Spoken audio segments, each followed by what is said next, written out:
차가운 금속과 부드러운 가죽으로 마감된 제인그룹 전용기에 퍼스트 클래스 내부는 뉴욕으로 향하는 14시간의 비행 동안에도 흐트러짐 없는 고요함을 유지하고 있었다.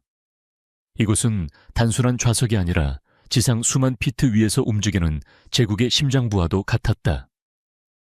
창밖으로는 짙푸른 어둠이 펼쳐져 있었고 그 안에서 제인그룹의 젊은 총수 강태민은 한치의 오차도 없는 기계처럼 서류를 검토하고 있었다. 그의 날카로운 턱선과 감정을 드러내지 않는 무표정한 얼굴은 그가 지난 몇 년간 어떻게 제인그룹을 이끌어왔는지를 여실히 보여주었다.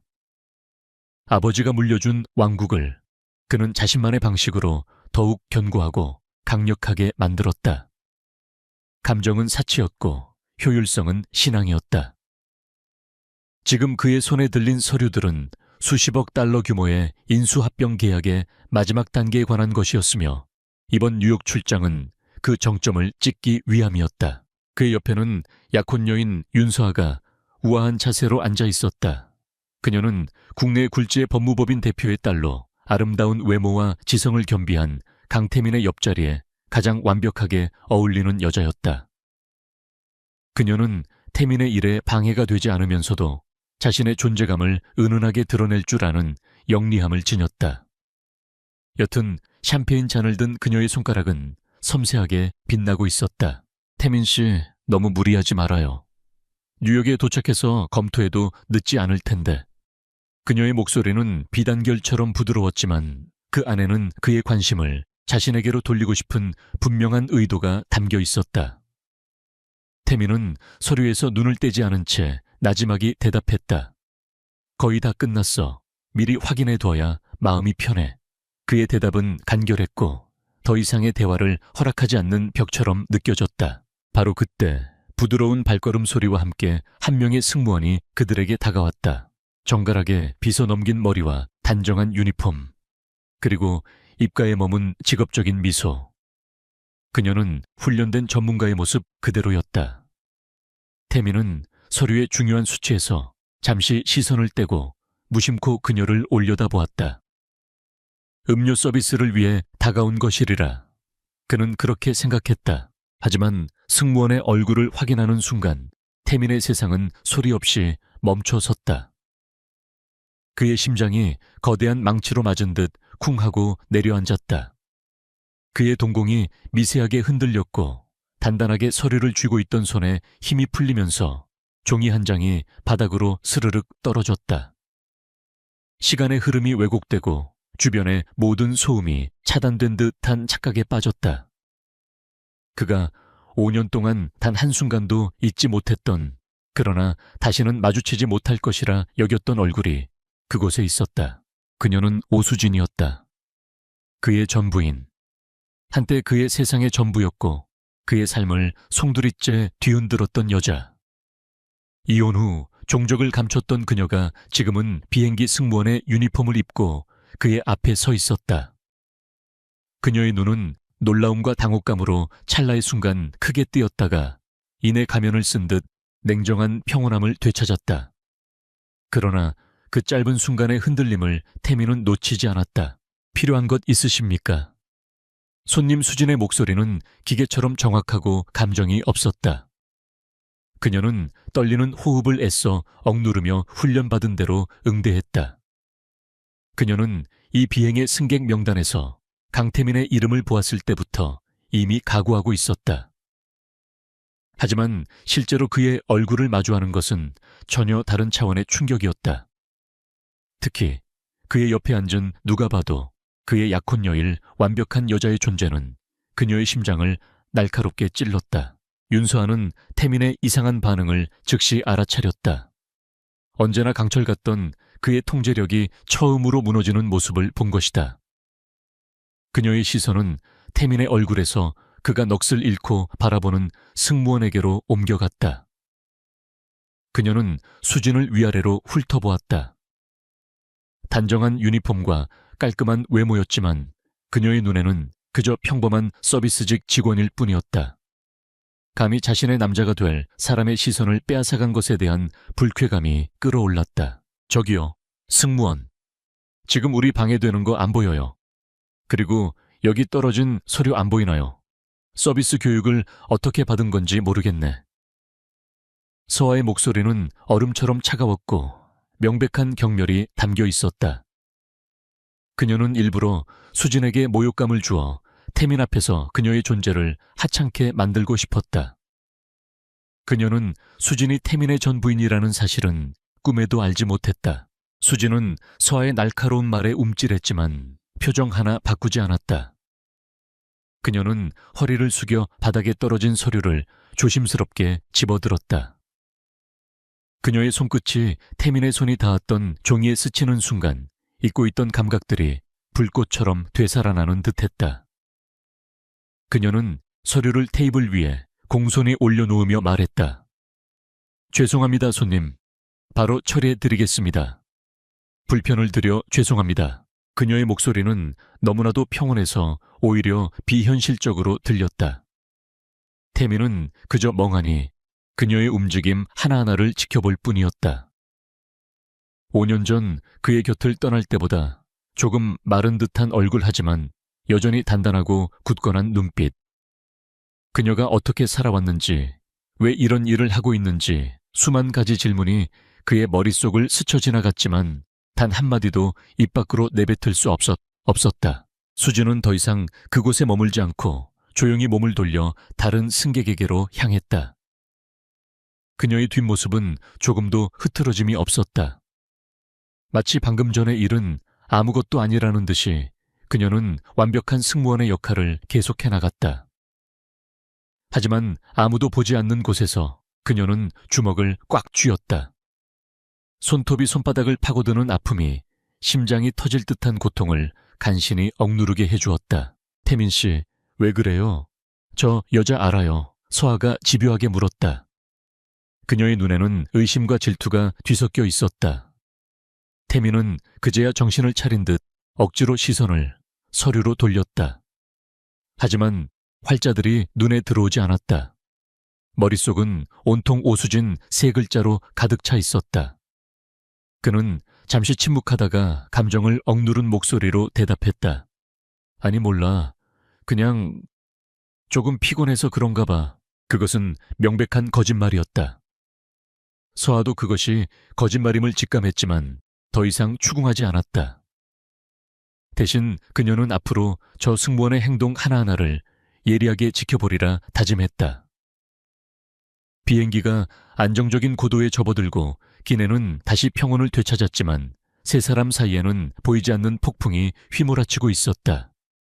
태민에게 남은 비행시간은 이제 지옥과도 같았다. 그는 창밖을 바라보았다. 칠흑 같은 어둠 속에서 간간히 빛나는 별들만이 보일 뿐이었다. 5년 전 그는 그녀가 자신의 삶에서 완전히 사라졌다고 믿었다. 그녀는 그에게 깊은 상처와 배신감을 안겨주고 떠났다. 그는 그녀를 증오하며 스스로를 다잡았고 이를 통해 모든 것을 잊으려 했다. 그리고 이제 겨우 새로운 삶을 시작하려던 참이었다. 그런데 그녀가 다시 나타났다. 가장 예상치 못한 방식으로, 가장 초라한 모습으로. 태민은 다시 한번 수진이 다른 승객들을 응대하는 모습을 힐끗 쳐다보았다.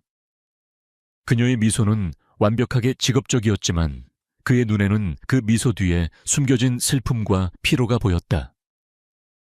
한때 국내 최고 로펌의 유망한 변호사였던 그녀가 왜 이런 일을 하고 있는 걸까? 그녀의 가족이 운영하던 중견기업이 어려워졌다는 소식은 건너 들었지만 이 정도일 줄은 몰랐다. 자존심 강한 그녀가 왜? 다시 서아의 목소리가 그의 상념을 깨뜨렸다. 태민 씨, 저 여자 좀 봐요. 아까부터 계속 이쪽을 힐끔거리는 게 기분 나쁘네. 혹시 태민 씨가 제인그룹 회장인 거 알고 일부러 접근하려는 거 아닐까? 요즘 그런 여자들 많잖아요. 서아의 말에는 가시가 돋쳐 있었다. 그녀는 본능적으로 수진에게서 위협을 느끼고 있었다.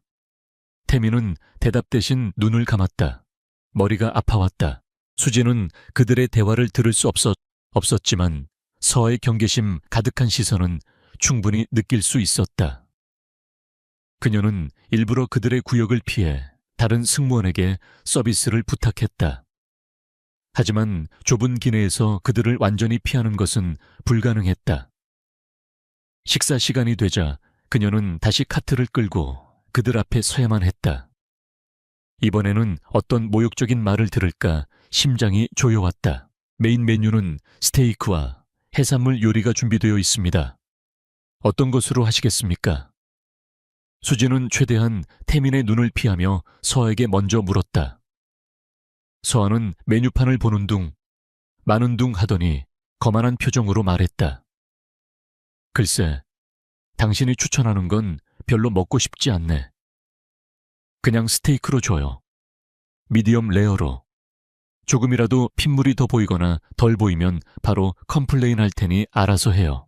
그것은 단순한 주문이 아니라 명백한 협박이었다. 수지는 굳은 표정으로 고개를 숙였다. 알겠습니다, 손님. 그리고 그녀는 태민을 향해 시선을 돌렸다. 두 사람의 눈이 다시 마주쳤다. 태민의 눈빛은 복잡한 감정들로 소용돌이치고 있었다. 분노, 연민, 혼란, 그리고 희미한 그리움까지. 그는 그저 입을 굳게 다문 채 그녀를 바라보기만 했다. 강태민 씨는 어떤 것으로 하시겠습니까? 수지는 자기도 모르게 그의 이름을 불렀다. 손님이라는 호칭 대신 옛날에 부르던 그 이름이 튀어나왔다. 그녀는 황급히 입술을 깨물었지만 이미 뱉어진 말이었다. 그 순간 태민의 눈빛이 더욱 깊게 가라앉았다. 그의 심장 어딘가가 저릿하게 아파왔다. 그는 아주 오랫동안 그 누구에게도 듣지 못했던 자신을 강태민이라고 부르는 그 목소리를 듣고 있었다. 저와의 얼굴이 싸늘하게 굳었다. 지금 뭐라고 했어요? 감히 누구 앞에서 함부로 이름을 부르는 거야. 당신 정말 해고당하고 싶어. 그녀의 날카로운 목소리가 조용한 기내에 울려 퍼졌다. 주변의 몇몇 승객들이 그들을 쳐다보기 시작했다. 수진의 얼굴이 하얗게 질렸다. 그녀는 깊이 허리를 숙이며 사과했다. 정말 죄송합니다. 제가 큰 실수를 했습니다. 용서해 주십시오, 손님. 태민은 더 이상 참을 수 없었다. 그는 차가운 목소리로 서아를 제지했다. 그만해, 서아 씨. 실수일 뿐이잖아. 너무 과민하게 반응할 필요 없어. 그리고 그는 수진을 향해 말했다. 나도 스테이크로 부탁합니다. 그의 목소리는 낮고 건조했지만 그 안에는 서아의 공격으로부터 수진을 보호하려는 미묘한 의도가 담겨 있었다. 수진은 아무 말 없이 고개를 끄덕이고는 서둘러 자리를 피했다. 그녀가 사라진 후 서아는 믿을 수 없다는 표정으로 태민을 쏘아보았다. 지금 내 편을 안 들고 저 여자 편을 드는 거예요. 태민 씨, 저 여자 대체 누구예요? 솔직하게 말해봐요. 그녀의 목소리는 히스테릭하게 변해가고 있었다. 태민은 지끈거리는 관자놀이를 누르며 대답했다. 아무 사이도 아니야. 단지 공적인 공간에서 불필요한 소란을 만들고 싶지 않았을 뿐이야. 우리에겐 더 중요한 일이 있잖아. 그의 이성적인 대답에도 서아의 분노는 쉽게 가라앉지 않았다. 그녀는 태민과 수진 사이에 자신이 모르는 무언가가 있다는 것을 확신했다. 그리고 그것이 무엇이든 반드시 밝혀내고 뿌리 뽑아버리겠다고 다짐했다. 비행 내내 세 사람 사이에 팽팽한 긴장감은 계속되었다. 태민은 더 이상 일에 집중할 수 없었고 서아는 날카로운 감시에 눈초리를 거두지 않았으며 수진은 자신의 감정을 강철 같은 직업의식 뒤에 숨긴 채 묵묵히 자신의 일을 해냈다. 마침내 길고 긴 비행이 끝나고 비행기가 뉴욕 JFK 공항에 착륙하기 시작했다. 창밖으로 자유의 여신상이 희미하게 보였다. 새로운 기회와 성공의 상징인 그 도시가 지금 태민에게는 거대한 미로의 입구처럼 느껴졌다. 비행기가 완전히 멈추고 승객들이 내릴 준비를 하는 동안 태민은 마지막으로 수진이 서 있는 곳을 바라보았다. 그녀는 다른 승무원들과 함께 출입문 옆에 서서 승객들에게 작별 인사를 하고 있었다. 기계적인 미소를 띤 채 안녕히 가십시오. 저희 항공을 이용해 주셔서 감사합니다. 라는 말을 반복하고 있었다. 태민과 서아가 그녀 앞을 지나가는 순간 수진은 애써 그들을 외면하려 했다. 하지만 태민이 그녀의 바로 앞에서 잠시 멈춰 섰다. 그는 아무 말도 하지 않았다. 그저 깊고 복잡한 눈으로 그녀를 바라볼 뿐이었다. 그 짧은 순간 두 사람의 시선이 허공에서 얽혔다. 수많은 말과 감정들이 그들의 눈빛을 통해 오고 갔다. 5년의 세월, 오해 원망, 그리고 아직 사라지지 않은 어떤 감정의 잔재까지. 수진은 숨을 멈췄다. 그의 시선이 너무나도 뜨거워서 온몸이 타들어가는 것 같았다. 가요 태민 씨. 서아가 그의 팔을 잡아 끌며 재촉했다. 그제야 태민은 발걸음을 옮겼다. 비행기를 빠져나가면서 그는 마지막으로 뒤를 돌아보지 않았다. 하지만 그의 모든 신경은 기내에 남아있는 그녀에게 향해 있었다. 공항의 번잡함 속으로 걸어 들어가면서 태민은 비서에게 전화를 걸어 짧고 단호한 명령을 내렸다. 최 비서, 오늘 제인 H77편 뉴욕행 항공기 승무원 명단 좀 알아봐. 특히 오수진이라는 승무원. 그녀에 대한 모든 것을 알아내. 5년 동안 어떻게 지냈는지 전부 다. 그의 마음속에 거대한 폭풍이 몰아치기 시작했다. 이번 뉴욕 출장은 단순히 인수합병 계약을 위한 것이 아니게 되었다. 잊었다고 생각했던 과거가 그의 발목을 붙잡았고 그는 이제 그 과거의 진실을 마주해야만 했다.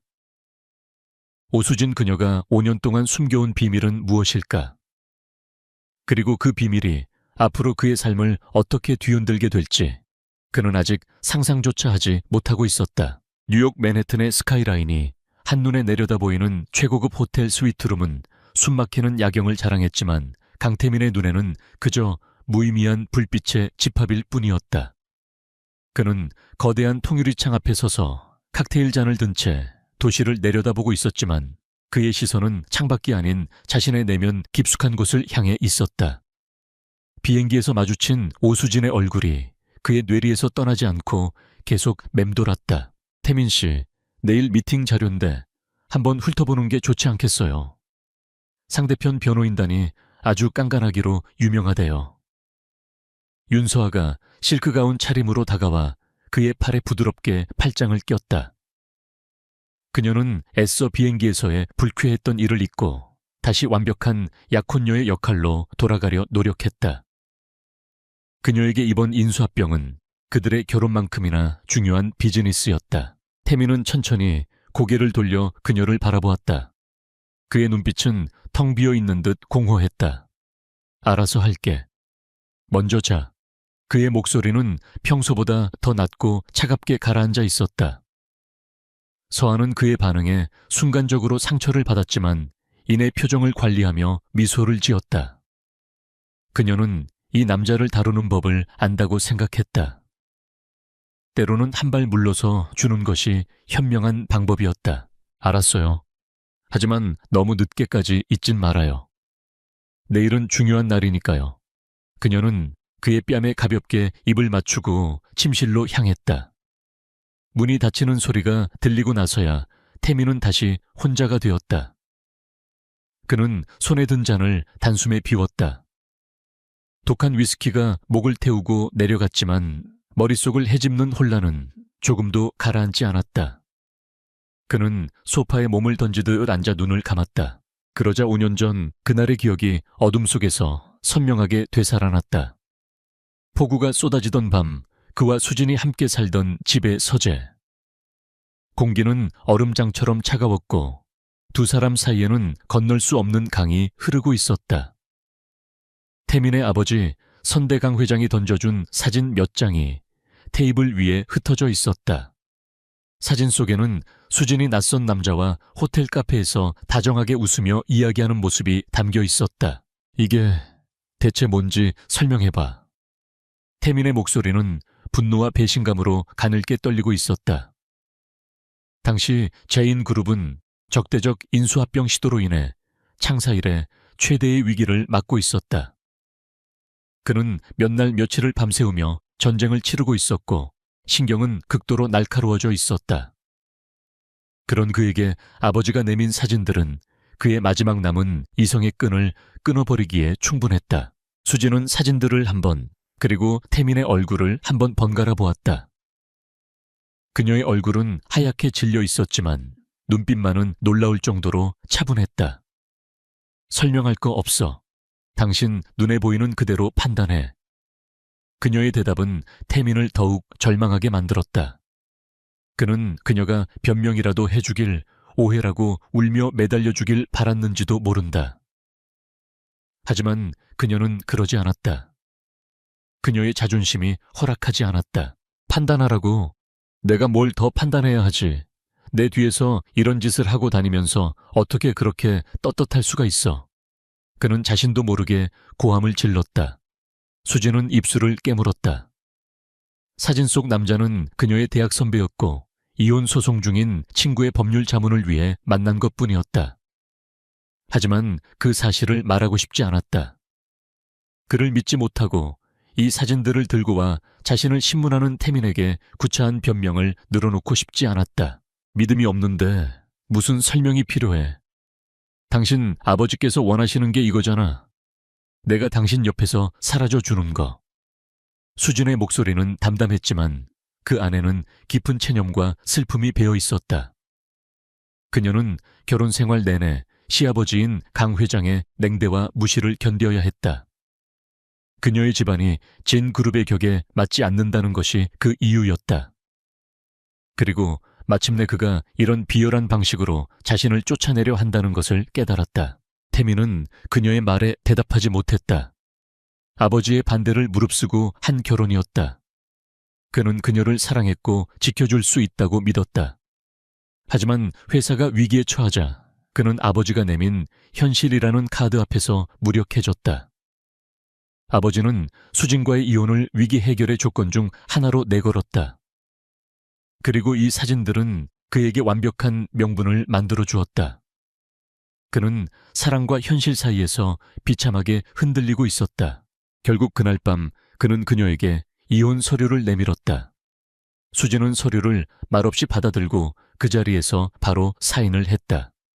눈물 한 방울 보이지 않았다. 그녀의 그런 모습이 태민을 더욱 비참하게 만들었다. 며칠 후 그녀는 자신의 짐을 모두 챙겨 그 집을 떠났다. 마지막으로 집을 나서던 그녀의 뒷모습. 한 번도 뒤돌아보지 않던 그 단호한 모습이 지난 5년간 그를 괴롭혔던 마지막 기억이었다.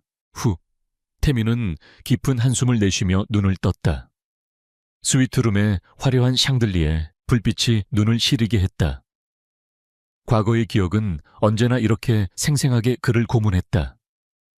그는 자신이 올바른 선택을 했다고, 회사를 지키기 위한 어쩔 수 없는 결정이었다고 스스로를 세뇌하며 살아왔다. 하지만 오늘 승무원 유니폼을 입은 그녀를 본 순간 그가 애써 쌓아 올린 확신의 벽에 균열이 가기 시작했다. 그녀의 눈빛. 5년 전 마지막으로 보았던 그 차갑고 단호한 눈빛이 아니었다. 그 안에는 오랜 시간 힘겹게 버텨온 사람의 피로와 슬픔, 그리고 무언가를 지키려는 듯한 강인함이 함께 담겨 있었다. 그는 문득 궁금해졌다. 만약 그 사진들이 정말 조작된 것이었다면, 만약 그녀가 정말 억울한 누명을 쓴 것이었다면 그는 고개를 저었다. 이제 와서 그런 생각을 하는 것은 무의미했다. 하지만 의심의 씨앗은 한번 싹트기 시작하자 걷잡을 수 없이 자라났다. 그는 비서에게 전화를 걸었다. 신호음이 몇 번 울리지 않아 최 비서의 목소리가 들려왔다. 회장님, 뉴욕 시간으로 이 새벽에 무슨 일이십니까? 그는 다급하게 물었다. 내가 부탁한 거 어떻게 됐어, 오수진 승무원 말이야. 최 비서는 잠시 머뭇거리다가 대답했다. 아직 시스템 조회 중입니다. 항공사 내부 정보라 시간이 좀 걸리고 있습니다. 내일 오전 중으로는 보고 드릴 수 있을 것 같습니다. 태민은 초조함을 감추지 못했다. 최대한 빨리 알아봐. 사소한 거 하나도 놓치지 말고. 그는 전화를 끊고 다시 자리에서 일어났다. 더 이상 잠을 청할 수 없을 것 같았다. 그는 노트북을 열어 내일 있을 미팅 자료를 화면에 띄웠다. 빼곡한 숫자와 법률 용어들이 눈앞에 있었지만 단 한 글자도 머릿속에 들어오지 않았다. 그의 머릿속은 온통 왜라는 질문으로 가득 차 있었다. 같은 시각 뉴욕의 한 크루 호텔. 오수준은 샤워를 마치고 낡은 티셔츠 차림으로 침대에 걸터 앉았다. 뜨거운 물로 몸을 씻어냈지만 비행 내내 겪었던 극심한 피로와 긴장감은 쉽게 가시지 않았다. 그녀는 협탁 위에 놓인 휴대폰을 집어들었다. 화면을 켜자 해맑게 웃고 있는 두 아이의 얼굴이 배경화면으로 나타났다. 5살 배기 쌍둥이 하준이와 하윤이. 그녀의 모든 것이자 삶의 이유였다. 아이들의 사진을 보자 참았던 눈물이 왈칵 쏟아졌다. 그녀는 소리 없이 흐느꼈다. 강태민. 그를 다시 만날 수도 있겠다는 생각은 했지만 이렇게 갑자기 그의 약혼녀와 함께 있는 모습으로 마주하게 될 줄은 몰랐다. 그의 얼굴은 5년 전보다 더 날카롭고 차가워져 있었다. 하지만 자신을 바라보던 그 순간에 흔들리는 눈빛은 그녀의 마음속 깊이 묻어두었던 어떤 감정을 건드렸다. 그녀는 지난 5년을 되돌아보았다. 이혼 후 그녀는 아무에게도 알리지 않고 조용히 잠적했다. 그리고 얼마 지나지 않아 자신이 임신했다는 사실을 알게 되었다. 혼란스러웠지만 아이들을 포기할 수는 없었다. 그녀는 그에게 아이들의 존재를 알리지 않았다. 그와 그의 가문이 자신에게 어떤 상처를 주었는지 똑똑히 기억하고 있었기 때문이다. 자신의 아이들을 그 차가운 세상 속으로 밀어넣고 싶지 않았다. 친정이 몰락하면서 그녀는 홀로 두 아이를 키워야 했다. 변호사 경력을 이어가기에는 현실적인 제약이 너무 많았다. 결국 그녀는 아이들을 돌보면서 시간을 유연하게 쓸 수 있는 승무원이라는 직업을 택했다. 고된 훈련과 불규칙한 생활이었지만 아이들을 생각하며 꿋꿋하게 버텼다. 그녀에게 강태민은 이제 아이들의 생물학적 아버지일 뿐 그 이상도 이하도 아니라고 스스로에게 다짐해왔다. 하지만 오늘 그를 다시 마주하고 그 다짐이 얼마나 허약한 것이었는지 깨달았다. 그의 존재는 여전히 그녀의 삶을 송두리째 흔들 수 있는 힘을 가지고 있었다. 그녀는 휴대폰 속 아이들의 얼굴을 쓰다듬었다. 하준아, 하윤아, 엄마가 꼭 지켜줄게. 무슨 일이 있어도. 그녀는 눈물을 닦고 굳게 마음을 다잡았다. 다시는 그에게 그리고 그의 세상에 흔들리지 않을 것이다. 아이들을 위해서라도 더 강해져야 했다. 다음 날 아침 인수합병 미팅이 열리는 회의실은 팽팽한 긴장감으로 가득했다. 강태민은 밤새 한숨도 자지 못했지만 완벽한 수트 차림의 그는 조금도 지친 기색을 보이지 않았다. 그의 눈빛은 그 어느 때보다 날카로웠고 협상 테이블을 압도하는 카리스마를 뿜어냈다. 상대편 변호인단이 제기하는 까다로운 조항들을 그는 막힘없이 논파하고 역제안을 던졌다. 윤서아는 그런 그의 모습을 감탄과 불안이 섞인 눈으로 바라보았다. 일에 있어서 그는 완벽한 프로였다. 하지만 그녀는 알 수 있었다. 그의 완벽함은 위태로운 얼음성 같았다. 어젯밤부터 그의 마음은 다른 곳에 가 있었다. 미팅 중간 휴식 시간. 그녀는 복도에서 통화 중인 태민의 뒷모습을 보았다. 그의 표정은 심각했고 목소리는 낮게 잠겨 있었다. 그래서 알아낸 게 뭐야, 최 비서. 태민은 최 비서의 보고를 듣고 있었다. 최 비서의 목소리는 조심스러웠다. 오수진 씨는 5년 전 이혼 후 모든 활동을 중단하고 잠적했습니다. 친정이었던 오성건설이 부도 처리되면서 경제적으로 매우 어려워진 것으로 보입니다. 3년 전부터 항공사 승무원으로 근무하고 있으며 현재 거주지는 서울의 한 소형 아파트입니다. 그리고 최 비서는 잠시 말을 멈췄다. 태민은 직감적으로 가장 중요한 부분이 남아있음을 깨달았다. 그리고 계속 말해. 그의 목소리가 날카로워졌다. 가족관계, 등록상으로는 미혼모 상태이며 스을해. 5살 된 이란성 쌍둥이 남매가 있습니다. 그 말을 듣는 순간 태민은 숨을 멈췄다. 휴대폰을 쥔 손이 하얗게 질렸다. 머릿속이 텅 비는 것 같았다. 5살 쌍둥이. 시간적으로 너무나도 정확하게 맞아떨어졌다. 그들이 이혼한 직후에 태어난 아이들이었다. 설마 하는 생각과 함께 심장이 미친 듯이 뛰기 시작했다. 그는 떨리는 목소리로 물었다. 아이들 사진이나 자료는 없어. 최 비서는 곤란한 목소리로 대답했다. 개인정보라 그 부분까지는. 하지만 최대한 빨리 확보해 보겠습니다. 전화를 끄는 태민은 한동안 그 자리에 못 박힌 듯 서 있었다. 복도를 지나가던 사람들이 흘끗 쳐다봤지만 그는 아무것도 인지하지 못했다. 그의 머릿속은 5살 쌍둥이라는 말로 가득 차 있었다. 만약 그 아이들이 정말 자신의 아이들이라면 오수진은 왜 5년 동안이나 그 사실을 숨겨왔던 걸까? 복수심 때문이었을까? 아니면 아이들을 보호하기 위해서였을까? 그 순간 5년 전 그녀가 마지막으로 했던 말이 그의 귓가에 메아리 쳤다. 당신 아버지께서 원하시는 게 이거잖아. 어쩌면 그녀는 처음부터 모든 것을 알고 있었을지도 모른다. 자신이 강 회장과 태민에게서 버림받았다고 생각했을 것이다. 그리고 그런 세상으로부터 자신의 아이들을 지키기 위해 홀로 모든 것을 감당해왔을지도 모른다. 그 생각에 미치자 태민은 가슴을 짓누르는 엄청난 죄책감에 휩싸였다. 그는 주먹을 꽉 쥐었다. 진실을 알아야 했다. 5년 전 그날의 진실, 그리고 지난 5년간 그녀와 아이들이 어떻게 살아왔는지 모든 것을 알아내야만 했다. 뉴욕에서의 인수합병 계약 따위는 이제 그의 안중에 없었다. 그는 당장이라도 한국으로 돌아가 그녀를 만나고 싶었다. 그의 마음속에서 차갑게 식어버렸다고 믿었던 무언가가 뜨거운 용암처럼 다시 끓어오르기 시작했다. 최 비서의 보고는 강태민의 머릿속에서 거대한 폭탄처럼 터졌다. 5살 쌍둥이. 그의 핏줄. 그가 존재조차 몰랐던 아이들.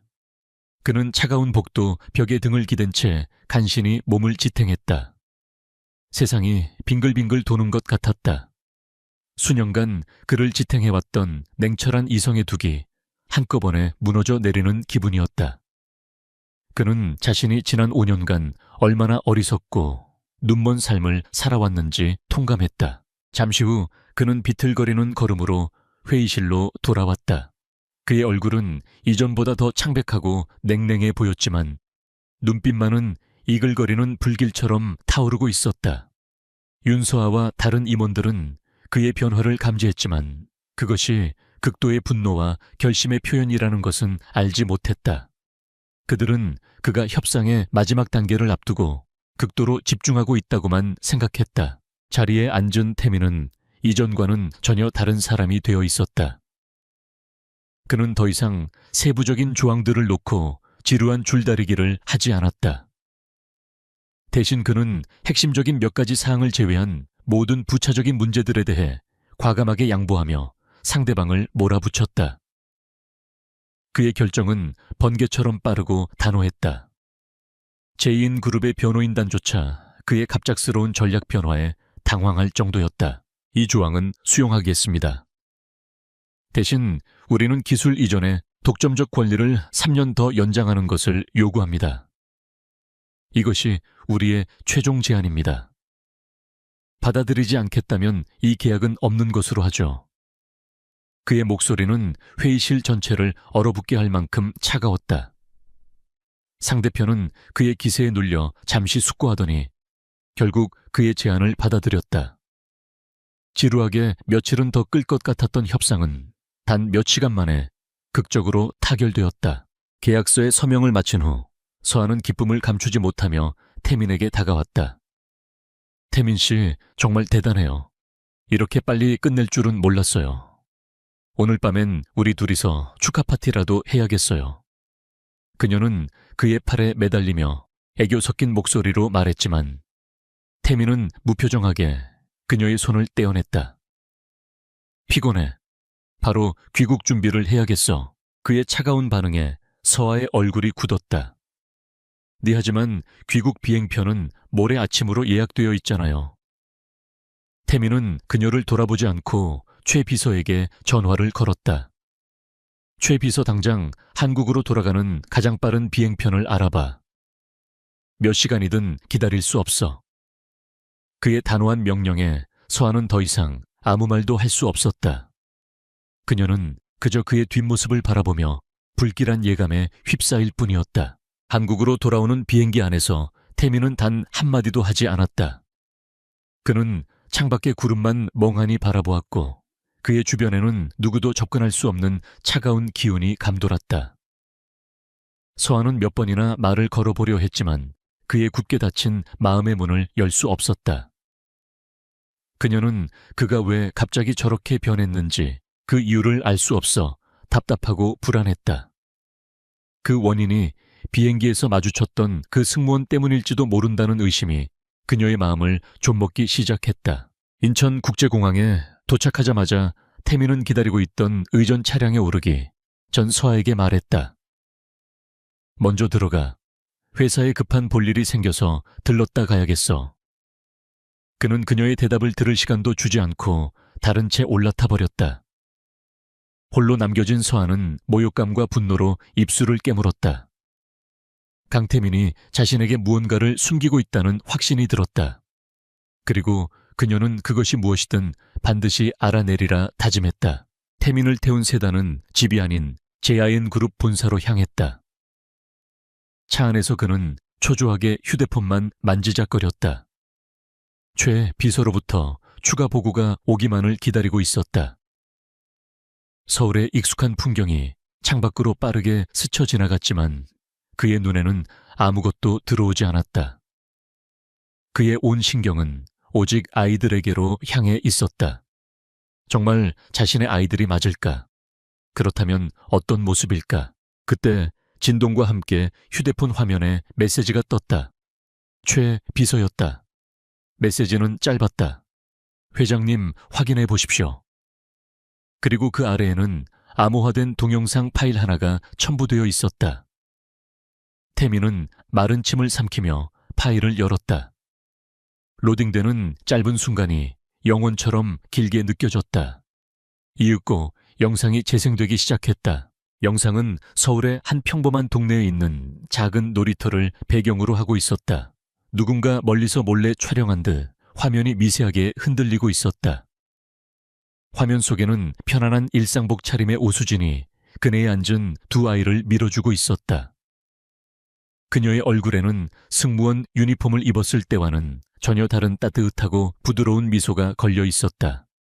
그녀의 세상은 온전히 저 두 아이를 중심으로 돌아가고 있는 듯 보였다. 카메라는 천천히 아이들의 얼굴을 향해 줌인했다. 남자아이와 여자아이, 이란성 쌍둥이. 아이들은 엄마가 밀어주는 그네를 타며 까르르 웃고 있었다. 그 청명한 웃음소리가 스피커를 통해 흘러나왔다.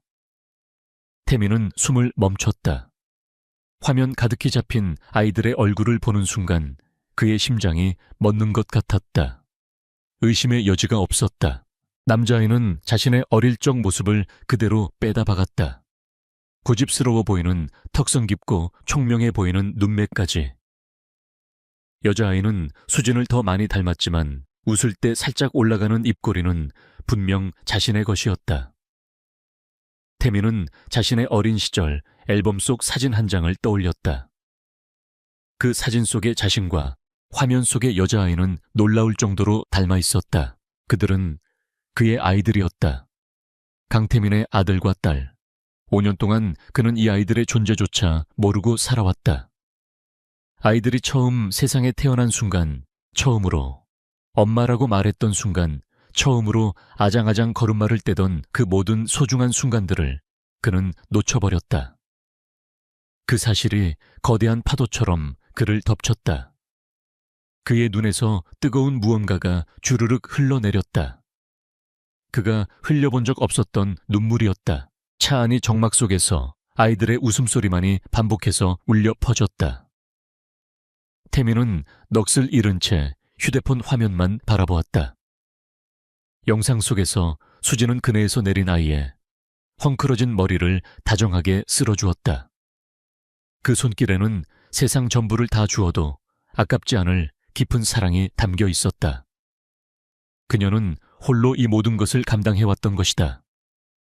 그의 아버지와 그가 휘두른 폭력 속에서 그녀는 이 작은 생명들을 지켜내기 위해 안간힘을 써왔다. 엄청난 죄책감과 후회가 그의 온몸을 꿰뚫었다.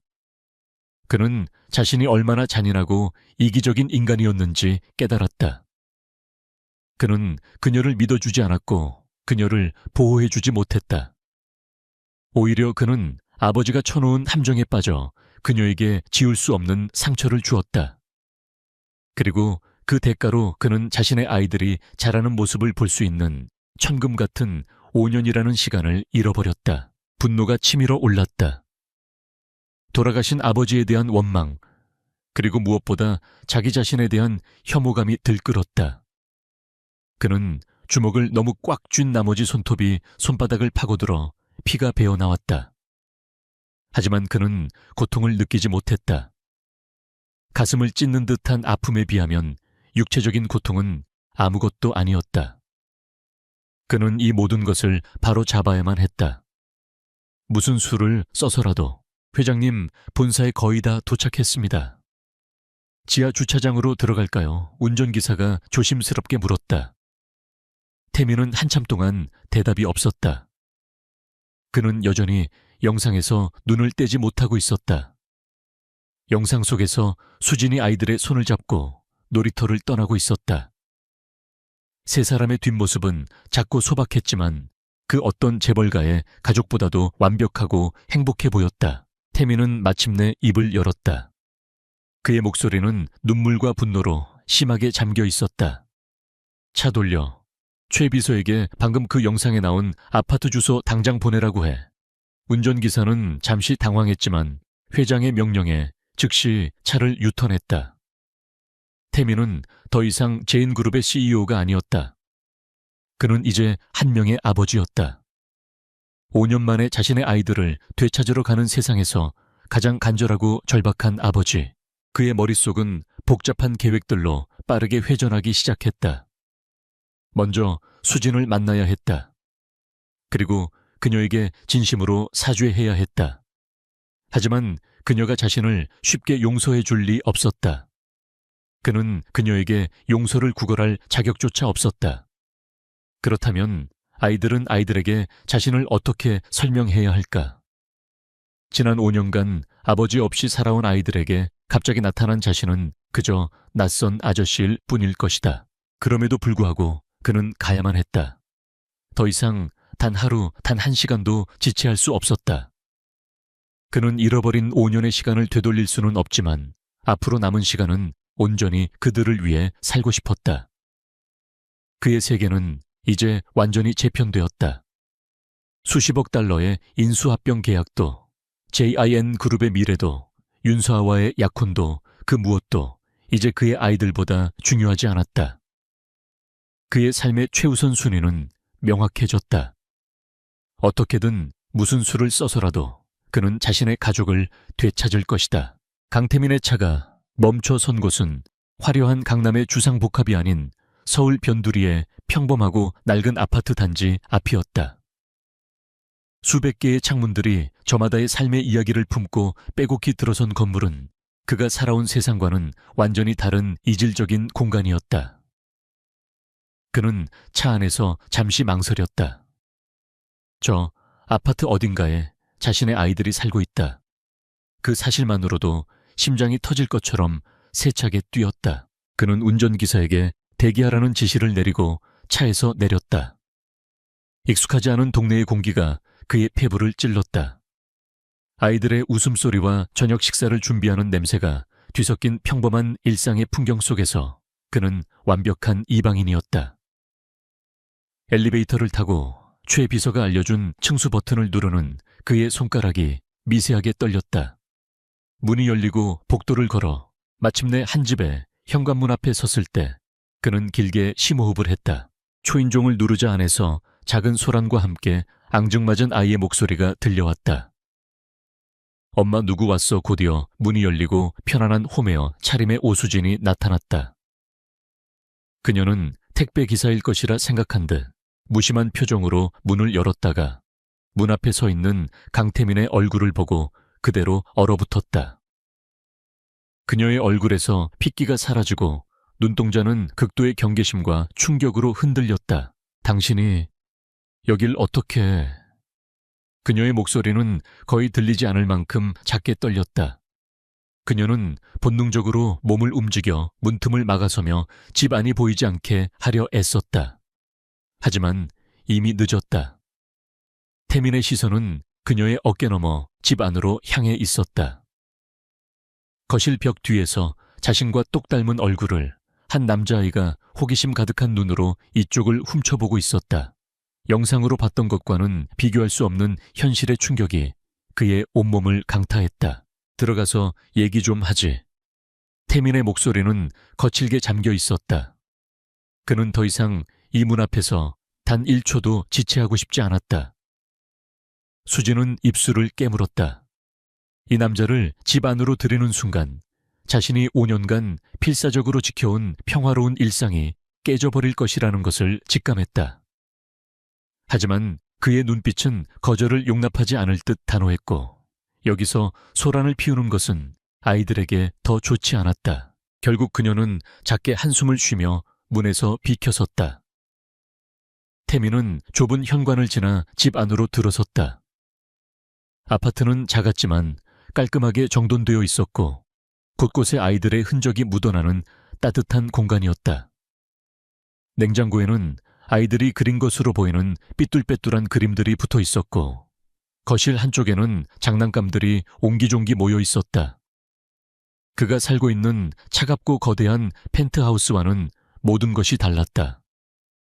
이곳에는 가족의 온기가 있었다. 엄마, 이 아저씨 누구야? 아까 그 남자아이가 거실로 걸어 나오며 물었다. 아이의 옆에는 똑같이 생긴 여자아이가 꼭 붙어 서 있었다. 아이들은 낯선 남자의 등장을 경계하면서도 숨길 수 없는 호기심을 드러내고 있었다.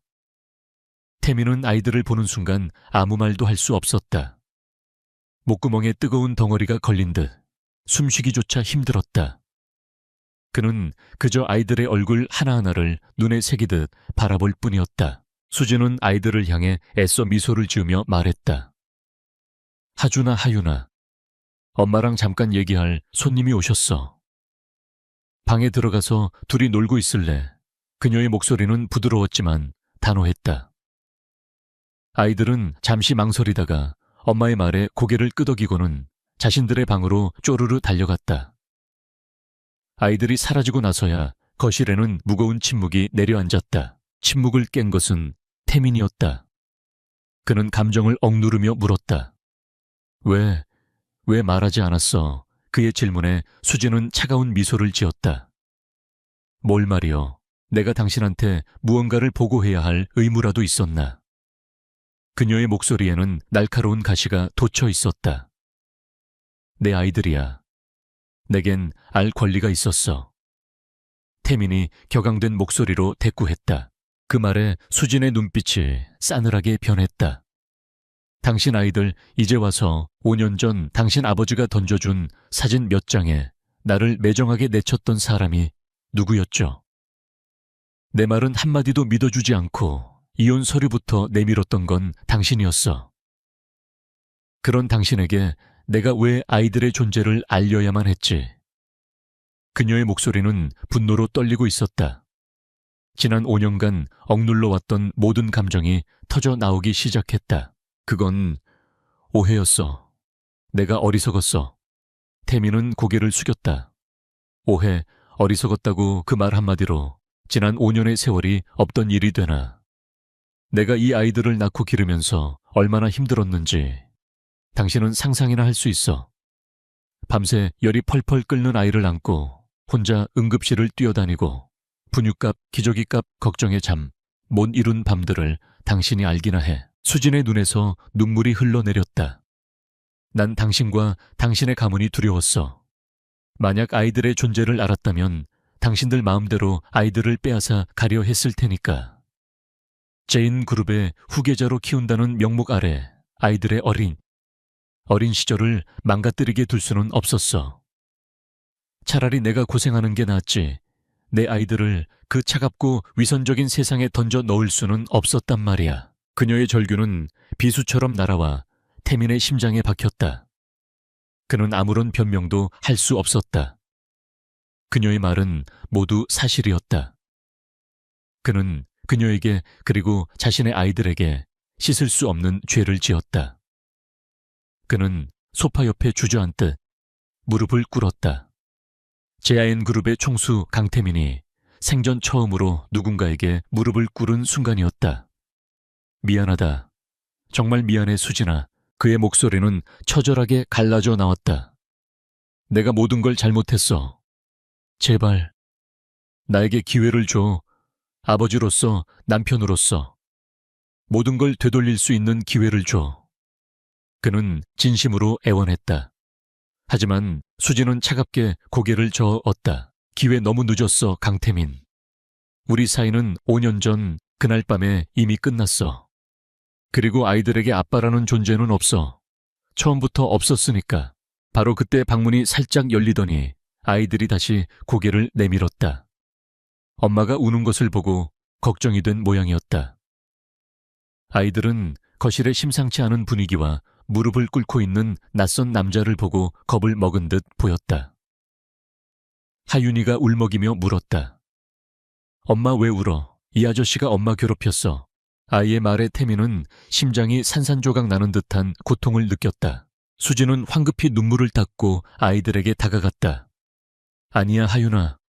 그런 거 아니야. 엄마 괜찮아. 그녀는 아이들을 꼭 껴안아주며 안심시켰다. 그녀의 눈에는 아이들을 지키려는 어미 사자 같은 강인한 빛이 서려 있었다. 그녀는 아이들을 다독여 다시 방으로 들여보낸 후 태민을 향해 돌아섰다. 그녀의 표정은 이전보다 더 단호해져 있었다. 이제 그만 돌아가줘. 당신이 여기에 있는 것만으로도 아이들이 불안해해. 그녀의 목소리는 차가웠지만 그 안에는 미세한 떨림이 섞여 있었다. 태민의 진심 어린 사과와 눈물이 그녀의 마음을 조금은 흔들었던 것이다. 하지만 그녀는 감정에 휘둘릴 수 없었다. 아이들의 평화가 무엇보다 중요했다. 태민은 천천히 자리에서 일어났다. 그는 자신이 오늘 모든 것을 해결할 수 없다는 것을 깨달았다. 지난 5년의 시간과 상처는 그렇게 쉽게 지워질 수 있는 것이 아니었다. 그는 떠나기 전 마지막으로 그녀에게 말했다. 알아. 내가 얼마나 큰 잘못을 저질렀는지. 하지만 포기하지 않을 거야. 당신과 아이들을 되찾기 위해서라면 무슨 짓이든 하겠어. 당신이 날 믿어줄 때까지, 아이들이 나를 아빠로 받아들여 줄 때까지 나는 기다리고 노력할 거야. 그 말을 남기고 그는 아파트를 나섰다. 현관문이 닫히고 수진은 그 자리에 주저앉아 참았던 울음을 터뜨렸다. 그의 등장은 그녀가 애써 지켜온 세상을 뒤흔들어 놓았다. 혼란스러웠지만 한편으로는 마음 한구석이 아릿하게 저려왔다. 아직도 그를 향한 감정이 남아있다는 사실을 부정할 수 없었기 때문이다. 차로 돌아온 태민은 운전석에 앉은 기사에게 아무 말도 하지 않았다. 그는 그저 창밖의 낡은 아파트를 오랫동안 올려다볼 뿐이었다. 오늘 그는 아이들을 만났지만 동시에 아이들에게 자신이 얼마나 철저한 타인인지를 깨달았다. 가족을 되찾는 길은 생각보다 훨씬 더 멀고 험난할 것이었다. 하지만 그의 눈빛은 절망 대신 뜨거운 결의로 가득 차 있었다. 이제부터 시작이었다. 진짜 싸움은 지금부터였다. 강태민이 떠나간 후 오수진의 집에는 다시 정적이 찾아왔지만 그녀의 마음은 거대한 폭풍이 휩쓸고 간 듯 황폐했다. 아이들은 엄마의 눈물에 놀라 한동안 곁을 떠나지 않고 작은 손으로 그녀의 등을 토닥여 주었다. 그 작은 온기가 산산조각 난 그녀의 마음을 간신히 붙들고 있었다. 그녀는 아이들을 끌어안으며 다짐했다. 이 평화를 깨뜨리려는 그 어떤 위협으로부터도 목숨을 걸고 아이들을 지켜내겠다고. 한편 윤서아는 태민의 이상 행동에 대한 의심을 더 이상 억누를 수 없었다. 뉴욕에서 돌아온 이후 그는 약혼자라고는 믿을 수 없을 만큼 그녀를 철저히 외면했다. 중요한 후속 미팅들은 모두 비서에게 맡긴 채 그의 행방은 묘연할 때가 많았다. 서아의 예리한 직감은 그 모든 변화의 중심에 비행기에서 마주쳤던 그 승무원이 있다는 것을 가리키고 있었다. 그녀는 더 이상 기다리지 않기로 결심했다. 태민의 입에서 진실이 나오기를 기다리는 것은 어리석은 짓이었다. 그녀는 자신이 가진 모든 인맥과 자원을 동원했다. 그녀는 국내 최고의 사설 정보원을 고용하여 단 한 사람 승무원 오수진의 뒷조사를 의뢰했다. 그 여자에 대한 모든 것을 알아내세요. 사소한 것 하나도 놓치지 말고. 그녀의 목소리는 얼음처럼 차가웠다. 정보원의 보고는 생각보다 빨리 도착했다. 서아는 자신의 사무실에서 보고서가 담긴 서류 봉투를 뜯었다. 첫 장을 넘기는 순간 그녀의 표정이 굳어졌다. 오수진이 강태민의 전 부인이었다는 사실. 그것만으로도 충분한 충격이었지만 진짜 경악은 다음 장에 있었다. 놀이터에서 두 아이와 함께 웃고 있는 오수진의 사진. 그리고 그 아이들의 얼굴. 서아는 숨을 멈췄다. 사진 속 남자아이는 누가 봐도 어린 시절의 강태민이었다. 부정할 수 없는 그의 핏줄이었다. 단순한 과거의 여자가 아니었다. 그의 아이들을 낳은 여자. 진그룹의 숨겨진 후계자가 될 수도 있는 존재. 서아는 온몸의 피가 차갑게 식는 것을 느꼈다. 자신이 그토록 원했던 자리, 강태민의 아내이자 제인그룹의 안주인이라는 자리가 한낱 모래성처럼 위태롭게 느껴졌다. 그녀는 분노와 모욕감에 서류를 구겨 쥐었다. 강태민은 이 모든 사실을 알고 있었던 것이다. 그리고 자신을 철저히 속여왔다. 하지만 그녀는 어리석게 그에게 달려가 따져 묻지 않았다. 그것은 패자의 방식이었다. 그녀는 서류를 챙겨 곧장 자신의 아버지 법무법인 대한의 윤 회장을 찾아갔다. 이 문제는 더 이상 개인적인 감정의 문제가 아니라 두 가문의 미래가 걸린 전쟁이었다. 윤 회장은 딸의 보고를 듣는 내내 표정 하나 바꾸지 않고 침묵을 지켰다. 그는 모든 내용을 들은 후에야 서류를 천천히 검토하기 시작했다. 그의 눈빛은 냉철한 전략가처럼 번뜩이고 있었다. 그에게 오수진과 아이들의 존재는 딸의 결혼을 방해하는 장애물일 뿐만 아니라 제야인 그룹의 지배 구조를 흔들 수 있는 잠재적인 위험 요소였다. 어리석은 놈. 이런 중요한 사실을 숨기고 결혼을 진행하려 했다니. 윤 회장이 나지막이 읊조렸다.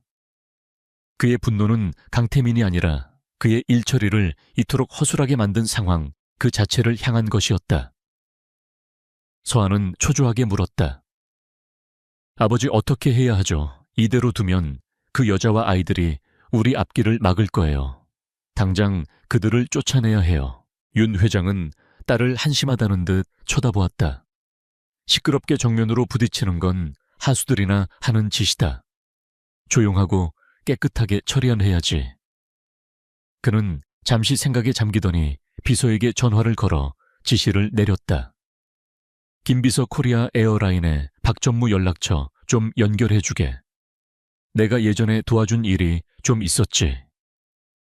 그의 입가에 차가운 미소가 번졌다. 그의 계획은 잔인하고 교활했다. 그는 오수진을 직접적으로 위협하는 대신 그녀의 삶의 기반을 서서히 무너뜨리기로 결심했다. 그녀가 스스로 지쳐서 떠나게 만드는 것, 그것이 그의 방식이었다. 며칠 후 오수진의 직장 생활에 미묘하지만 분명한 변화가 찾아왔다. 평소 친하게 지내던 동료들이 그녀를 피하기 시작했고 상사들은 사소한 실수를 트집잡아 그녀를 공개적으로 질책했다. 비행 스케줄은 악몽 그 자체가 되었다. 그녀에게는 유독 시차가 크고 체력 소모가 심한 장거리 노선이 연달아 배정되었다. 아이들을 돌봐줄 사람을 구하는 것조차 힘들어졌다.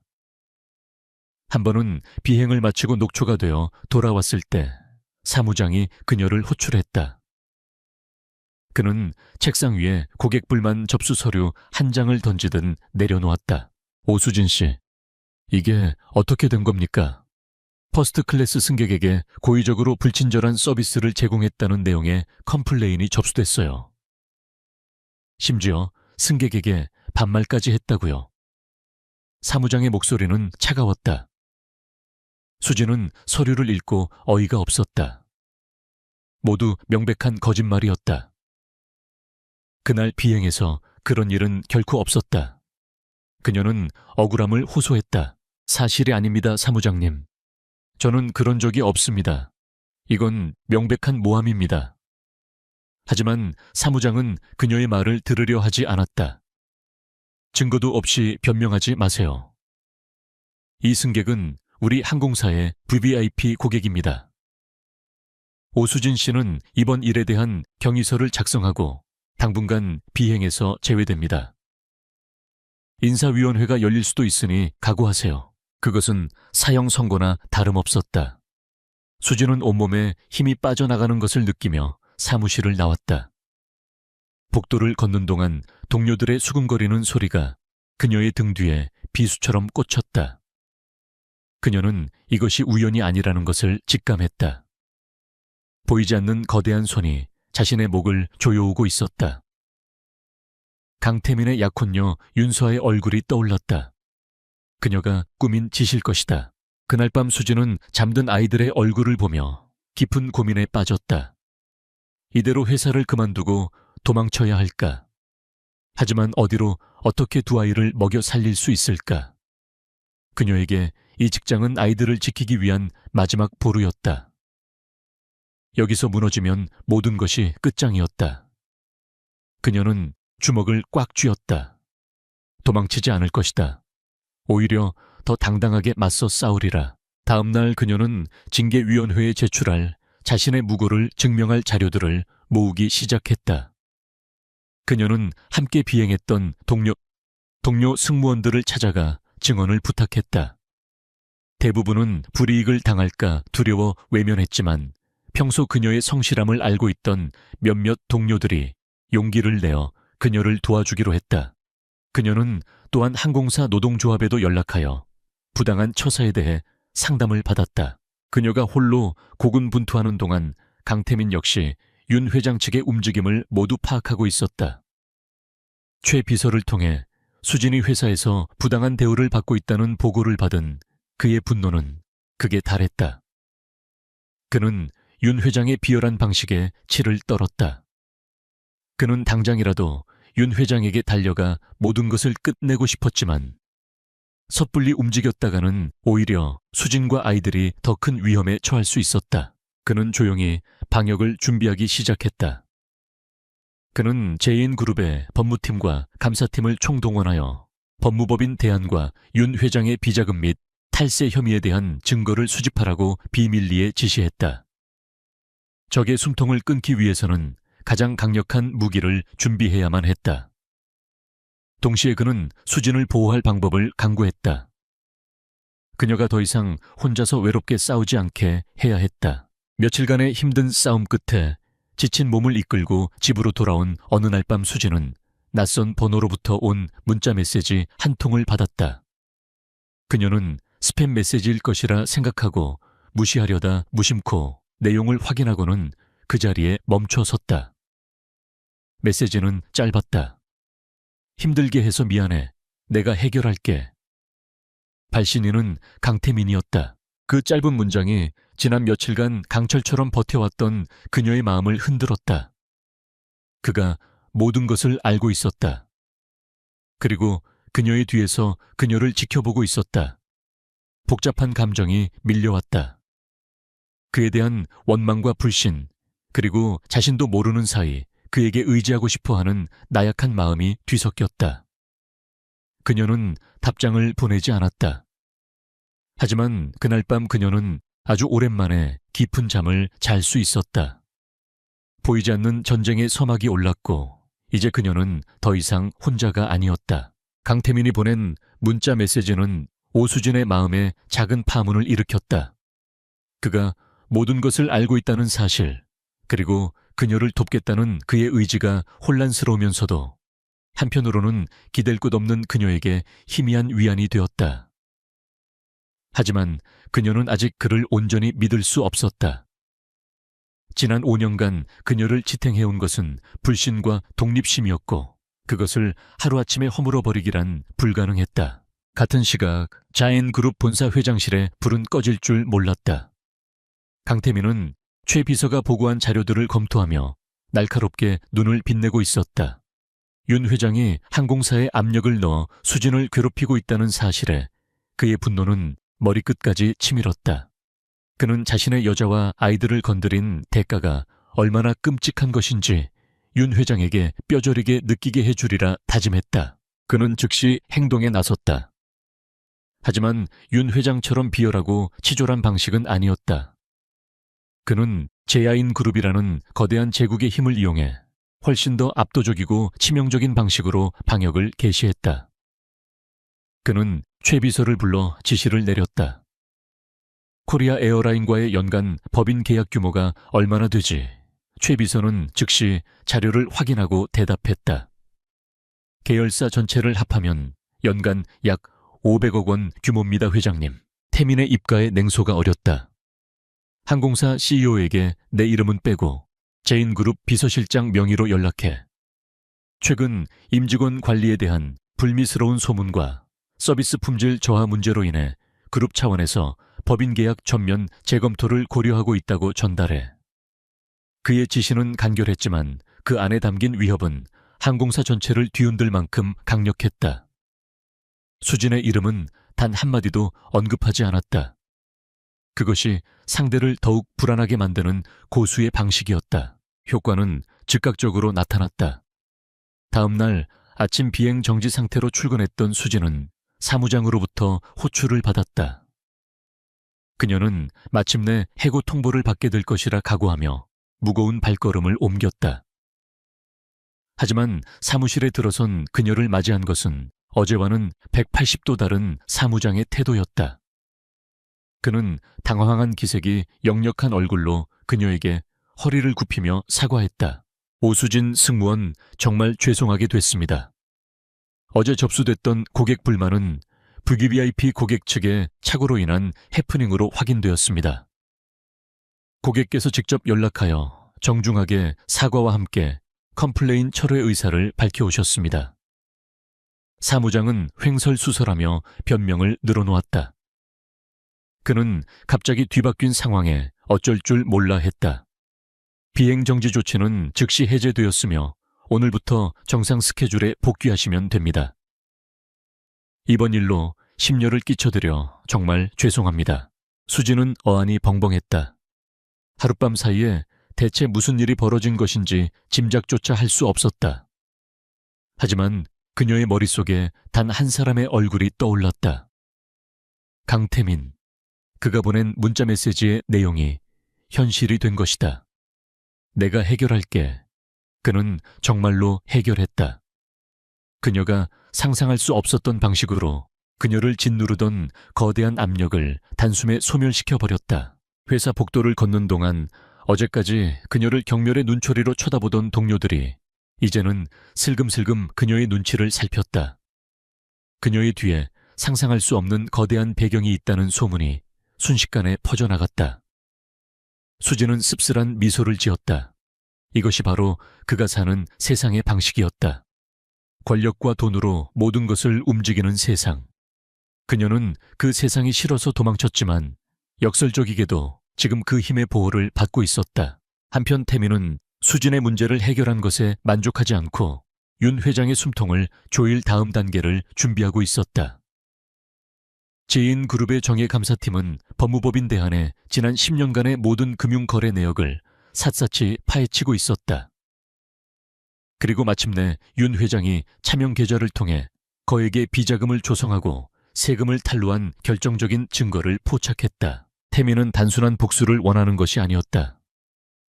그는 윤 회장이라는 위험 요소를 수진과 아이들의 인생에서 완벽하게 제거하고 싶었다. 그러기 위해서는 그가 다시는 재기할 수 없을 만큼 철저하게 무너뜨려야만 했다.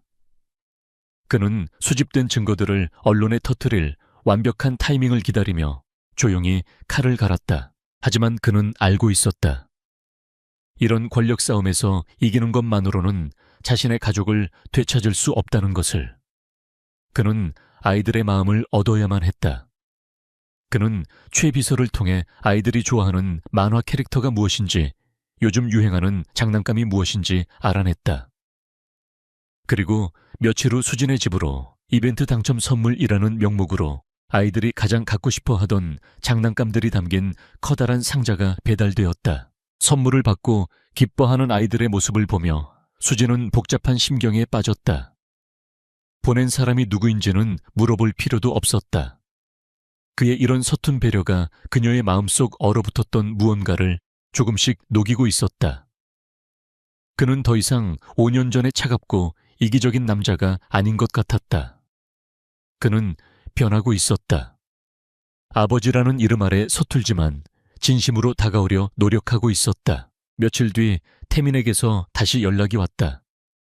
그는 다짜고짜 만나자는 말 대신 조심스럽게 부탁했다. 아이들을 멀리서라도 한번 보고 싶어. 방해하지 않을게. 그냥 아이들이 노는 모습을 보기만이라도 하게 해줘. 그의 목소리에는 간절함이 묻어 있었다. 수진은 한참을 망설이다가 결국 승낙했다. 그녀 역시 그에게 기회를 줘야 할지도 모른다고 생각하기 시작했다. 약속한 날 오후 수진은 아이들을 데리고 집 근처 공원으로 향했다. 그녀가 공원에 도착했을 때 태민은 이미 멀찌감치 나무 그늘 아래에 서 있었다. 그는 값비싼 수트 대신 평범한 캐주얼 차림이었다. 주변 사람들의 눈에 띄지 않으려는 배려였다. 그는 정말 약속대로 다가오지 않고 그저 멀리서 아이들을 애틋한 눈빛으로 바라볼 뿐이었다. 하준이는 모래밭에 앉아 진지한 표정으로 두꺼비집을 만들고 있었고 하윤이는 미끄럼틀을 타며 연신 까르르 웃고 있었다. 태민은 그 모습을 하나라도 놓칠세라 눈에 새기듯 담았다. 아이들의 작은 몸짓 하나, 웃음소리 하나가 그의 심장을 저릿하게 만들었다. 자신이 놓쳐버린 5년의 세월이 얼마나 소중한 것이었는지 그는 다시 한번 통감했다. 한참 동안 아이들이 노는 모습을 지켜보던 수진은 조용히 태민이 서 있는 곳으로 걸어갔다. 두 사람 사이에는 어색한 침묵이 흘렀다. 먼저 입을 연 것은 태민이었다. 그는 아이들에게서 시선을 떼지 않은 채 나지막이 물었다. 하준이는 누굴 닮아 저렇게 집중력이 좋은 거지? 그의 질문에는 어떤 의도도 없었다. 그저 순수한 아버지의 궁금증이었다. 수진은 자기도 모르게 옅은 미소를 지으며 대답했다. 당신 닮았어요. 한번 시작하면 끝을 봐야 직성이 풀리는 성격까지도. 그녀는 자신의 대답에 스스로 놀랐다. 그와 이렇게 평온하게 대화를 나누게 될 줄은 몰랐다. 태민은 그녀의 말에 잠시 놀란 듯 그녀를 바라보다가 이내 씁쓸하게 웃었다. 나쁜 것만 닮은 건 아니었으면 좋겠는데. 그렇게 두 사람은 처음으로 아이들에 대한 이야기를 나누었다. 태민은 아이들이 좋아하는 음식이 무엇인지, 잠버릇은 어떤지, 어떤 동화책을 좋아하는지 물었다. 수진은 담담하게 대답해 주었다. 대화를 나누는 동안 두 사람 사이에 존재했던 얼음장 같은 벽이 조금씩 허물어지고 있었다. 수진은 그의 눈에서 권력자의 오만함이 아닌 아버지의 따뜻한 사랑과 깊은 후회를 보았다. 해가 저물고 아이들을 데리고 집으로 돌아갈 시간이 되었다. 수진이 아이들을 부르자 태민은 아쉬운 표정을 감추지 못했다. 그는 마지막까지 아이들에게 다가가지 않았다. 그저 멀리서 손을 흔들어주는 아이들을 향해 차마 손을 흔들지도 못한 채 서 있을 뿐이었다. 아이들의 모습이 시야에서 완전히 사라지고 나서야 그는 무거운 발걸음을 돌렸다. 그는 희망을 보았다. 비록 갈 길은 멀지만 오늘 그는 아버지로서 첫걸음을 내디뎠다. 차에 올라탄 그의 휴대폰이 울렸다. 최 비서였다. 그의 목소리는 긴박하고 흥분에 차 있었다. 회장님, 결정적인 증거를 찾았습니다. 윤 회장이 해외 조세 피난처에 숨겨둔 페이퍼 컴퍼니의 실체를 입증할 내부 고발자가 나타났습니다. 그 말에 태민의 눈빛이 싸늘하게 빛났다. 이제 심판의 시간이 다가오고 있었다. 최 비서로부터 결정적인 증거를 확보했다는 보고를 받은 강태민의 눈빛은 차갑게 빛나고 있었다. 이제 윤 회장을 단죄할 칼자루는 자신이 쥐게 되었다. 하지만 그는 서두르지 않았다. 완벽한 승리를 위해서는 상대를 가장 절망적인 순간에 가장 극적인 방식으로 무너뜨려야 했다. 그는 윤 회장이 스스로 파멸의 길로 걸어 들어올 때까지 조용히 기다리기로 했다. 한편 자신의 계획이 강태민에 보이지 않는 힘에 의해 무력화되었다는 사실을 알게 된 윤 회장은 격노했다. 그는 자신의 사무실에서 딸 서아를 향해 고함을 질렀다. 겨우 항공사 따위에 압력을 넣는 미지근한 방식으로는 안 되겠어. 강태민 그놈이 작정하고 그 여자를 감싸고 도는 게 분명해. 그의 자존심에 심한 상처를 입은 것이다. 서아 역시 분하긴 마찬가지였다. 그럼 어떡하실 거예요, 아버지? 이대로 그 여자랑 애들이 태민 씨 옆에 붙어먹게 내버려 두실 거예요. 그녀의 목소리는 히스테릭했다. 윤 회장은 지팡이로 바닥을 내리치며 말했다. 더 이상은 안 된다. 이제 전면전이야. 강태민이 제야인그룹 회장 자리에서 쫓겨나고 오수진 그 여자가 대한민국에서 얼굴도 들고 다니지 못하게 만들어주마. 그의 눈빛은 독사처럼 번뜩였다. 그는 오랫동안 구상해온 잔인하고 완벽한 함정을 실행에 옮기기로 결심했다.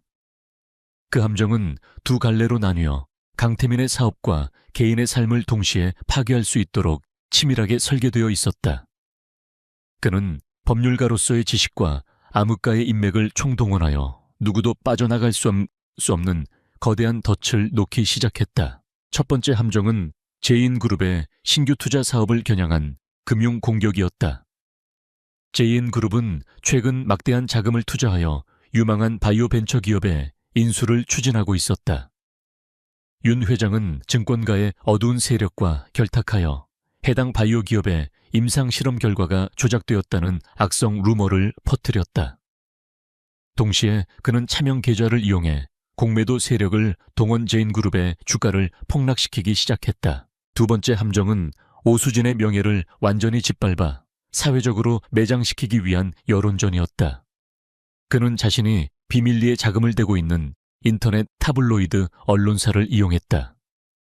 그는 돈으로 매수한 가짜 제보자들을 내세워 재벌가 전 며느리 숨겨둔 아이들 앞세워 수천억 원대 양육비 요구라는 자극적인 제목의 기사를 터뜨렸다. 기사의 내용은 철저히 조작되고 왜곡되어 있었다.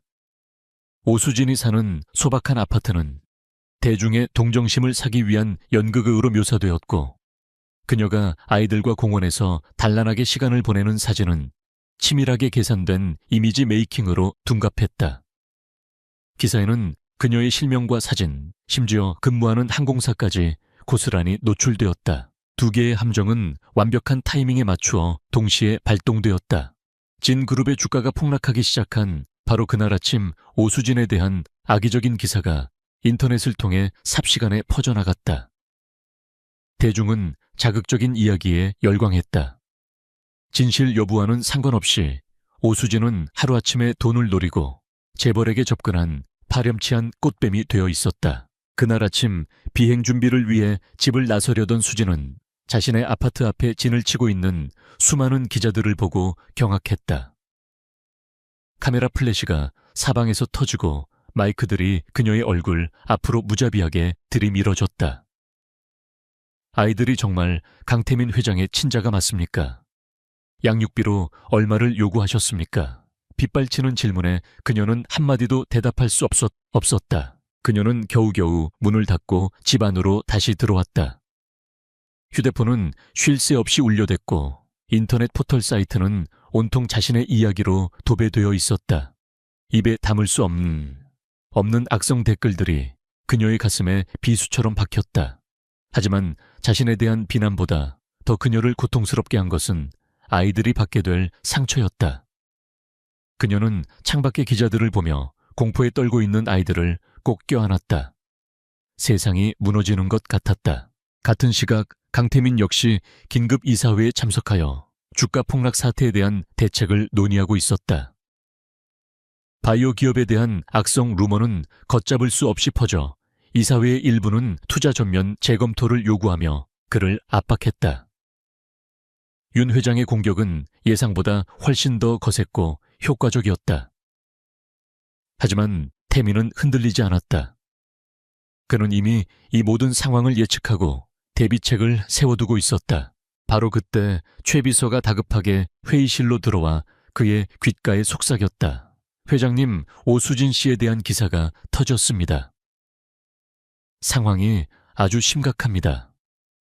최 비서가 내민 태블릿 PC의 화면을 확인한 태민의 얼굴이 싸늘하게 굳었다.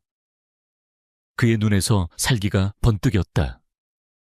윤 회장이 감히 그의 아이들과 수진을 이런 식으로 더럽힌 것이다. 용서할 수 없었다. 그는 이사들을 향해 단호하게 말했다. 주가 문제는 제가 책임지고 해결하겠습니다. 이 투자는 제인그룹의 미래가 걸린 일입니다.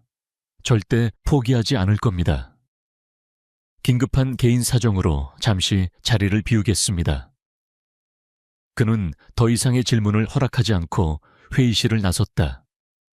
그의 머릿속은 오직 수진과 아이들에 대한 걱정뿐이었다. 태민은 즉시 수진에게 전화를 걸었다. 몇 번의 신호음 끝에 울음에 잠긴 그녀의 목소리가 들려왔다. 여보세요? 태민은 분노를 억누르며 침착하게 말했다. 나야. 괜찮아, 일단 진정하고 내 말만 들어. 그의 차분한 목소리에 수진은 혼란 속에서 간신히 이성의 끈을 붙잡았다. 아무하고도 말하지 말고 문도 열어주지 마. 곧 내 경호팀을 보낼 거야. 그 사람들이 당신과 아이들을 안전한 곳으로 옮겨줄 거야. 날 믿어. 그의 목소리에는 의심할 여지 없는 확신이 담겨 있었다. 절망의 늪에 빠져 있던 수진에게 그의 목소리는 유일한 동아줄처럼 느껴졌다. 그녀는 자기도 모르게 대답했다. 알았어. 믿을게. 태민은 전화를 끊고 즉시 제인그룹의 최정예 경호팀에게 출동 명령을 내렸다. 그리고 그는 자신의 집무실로 돌아와 법무팀과 홍보팀을 긴급 소집했다. 그의 얼굴은 분노로 차갑게 불타고 있었다. 윤 회장은 건드려서는 안 될 것을 건드렸다. 이제 자비는 없었다. 그는 책상 위에 인터폰을 눌러 최 비서에게 지시했다. 최 비서 기자회견을 준비해. 내일 오전 10시다. 쟨 그룹의 모든 것을 걸고 이 전쟁을 끝내겠다. 얼마 후 수진의 아파트 앞에 여러 대의 검은색 세단이 도착했다. 차에서 내린 경호원들은 일사불란하게 움직여 기자들의 접근을 막고 아파트 입구부터 그녀의 집 현관까지 안전한 통로를 확보했다. 잠시 후 경호원들의 호위를 받으며 모자와 마스크로 얼굴을 가린 수진이 겁에 질린 두 아이의 손을 꼭 잡고 나타났다. 기자들은 미친 듯이 플래시를 터뜨렸지만 경호원들이 만든 철벽에 막혀 더 이상 접근할 수 없었다. 수진과 아이들은 무사히 채 올라탔고 차량은 순식간에 아수라장이 된 현장을 빠져나갔다. 차 안에서 수진은 창밖으로 멀어지는 자신의 집을 바라보며 눈물을 흘렸다. 그녀의 평화로웠던 일상은 이렇게 산산조각 났다. 하지만 그녀는 더 이상 혼자가 아니었다. 이제 그녀의 곁에는 그녀와 아이들을 지키기 위해 세상과 맞서 싸우려는 한 남자가 있었다. 완벽한 함정은 발동되었지만 사냥감은 순순히 죽음을 기다리지 않을 것이다. 거대한 반격의 서막이 올랐다. 강태민이 예고한 기자회견 당일 제인그룹 본사 대강당은 수백 명의 취재진으로 발 디딜 틈이 없었다. 대한민국 언론의 모든 스포트라이트가 이곳으로 집중되었다. JN그룹의 주가 조작 의혹과 회장 개인의 스캔들. 이보다 더 자극적이고 흥미로운 이슈는 없었다. 기자들의 눈은 탐욕스러운 하이에나처럼 번뜩이고 있었다. 가장 앞자리에는 윤 회장과 딸 서아가 앉아 있었다. 그들은 피해자이자 조력자의 가면을 쓴 채 걱정스러운 표정으로 기자회견이 시작되기를 기다렸다. 하지만 그들의 눈빛 속에는 승리자의 오만함이 숨겨져 있었다. 그들은 오늘 강태민이 대중 앞에서 처참하게 무너지는 모습을 보기 위해 이곳에 왔다. 그들에게 이 기자회견은 강태민의 공개 처형장이었다. 약속된 오전 10시, 마침내 강당의 모든 조명이 무대 위로 집중되고 강태민이 단상 위로 걸어 나왔다. 그는 한치의 흐트러짐도 없는 완벽한 모습이었다. 하지만 평소의 냉철함과는 다른 폭풍전야와도 같은 비장한 기운이 그를 감싸고 있었다. 수많은 카메라 플래시가 동시에 터졌지만 그는 눈 하나 깜빡하지 않고 정면을 응시했다. 먼저 JN그룹을 둘러싼 최근의 불미스러운 일들로 심려를 끼쳐드린 점 깊이 사과드립니다. 그의 차분하고 낮은 목소리가 강당 전체에 울려 퍼졌다. 그는 먼저 JN그룹의 주가 폭락 사태와 바이오 벤처 기업의 루머에 대해 입을 열었다. 최근 저희가 인수를 추진 중인 바이오 기업 셀퓨처의 임상 데이터가 조작되었다는 악성 루머가 퍼지면서 JN그룹의 주가에 큰 혼란이 있었습니다. 하지만 이는 명백한 허위 사실입니다. 그는 말을 마침과 동시에 무대 뒤에 거대한 스크린에 자료 하나를 띄웠다. 그것은 미국 FDA로부터 받은 셀퓨처의 신약 임상 3상 통과를 공식적으로 인증하는 문서였다. 강당이 술렁이기 시작했다. 윤 회장의 얼굴이 미세하게 굳어졌다. 하지만 태민의 방역은 이제 시작에 불과했다. 저희는 이번 사태가 단순한 루머가 아닌 특정 세력에 의한 의도적인 주가 조작 시도임을 파악했습니다.